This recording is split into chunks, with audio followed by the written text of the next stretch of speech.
students, welcome to YSK classes. Today we start with merits of external sources.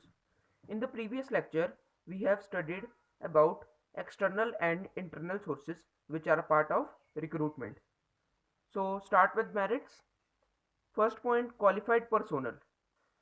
जब हम organisation में लोगों को अप्लाई करने के लिए बुलाते हैं कि उस जॉब के लिए, उस पर्टिकुलर जॉब के लिए अप्लाई करो, तो क्या होता है, क्वालिफाइड पर्सन्स आते हैं हमारी ऑर्गेनाइजेशन में।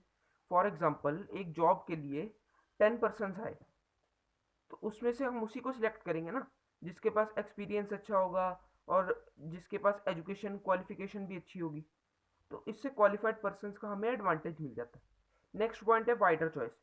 अब वाइडर चॉइस से आप अगर समझेंगे तो एग्जांपल ले लेते हैं कि अगर आपकी कंपनी ने न्यूज़पेपर में ये जॉब दी, इस जॉब में खाली पड़ी है और इसे फिल करना है, तो क्या होगा, ज़्यादा से ज़्यादा लोग आएंगे ऑर्गेनाइजेशन में। तो इससे कंपनी को क्या मिल जाती है, वाइडर चॉइस। नेक्स्ट पॉइंट है fresh talent. Since internal sources may not fulfil the eligibility of the job, thus external sources provide wider choice and brings young blood in the organization. For example आपकी organisation एक university में गई है, वहाँ से persons को जो अभी ग्रेजुएट्स हो या न्यूली ग्रेजुएट्स, उनको सिलेक्ट करने के लिए, जो किसका पार्ट है, कैंपस रिक्रूटमेंट का। तो कैंपस रिक्रूटमेंट करने गई है आपकी कंपनी, तो आप जिन पर्सनस को बुलाओगे कि हमारी ऑर्गेनाइजेशन में अप्लाई करो, या वो आपके पास आएंगे, उनकी एज कुछ ज़्यादा तो नहीं होगी, 30-35 इसके अराउंड तो होएगी नहीं।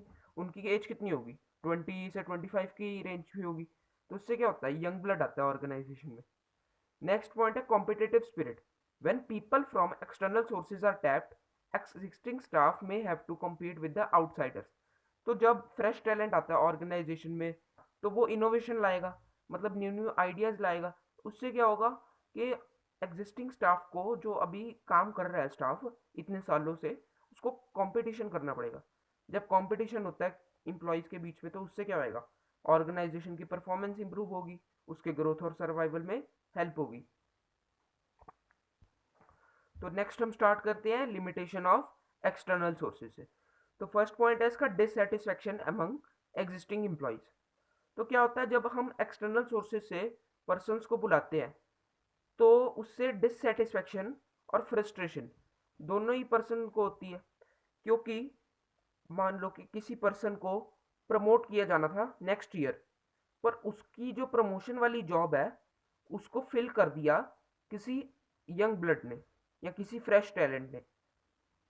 तो उससे क्या हुआ, उससे फ्रस्ट्रेशन होगी कि मुझे प्रमोशन मिलने वाली थी और मेरी जॉब को ही उन्होंने फिल कर दिया। तो इससे क्या होते हैं, chances of promotion are reduced. Next step है इसका, लेंथी प्रोसेस। एक स्टाफिंग का हमने प्रोसेस इतना लंबा पिछली वीडियो में पढ़ा, इतना टेडिशियस प्रोसेस है, इतना लंबा प्रोसेस है, तो इसमें लॉन्ग टाइम लगता है और कॉम्प्लेक्स प्रोसेस है।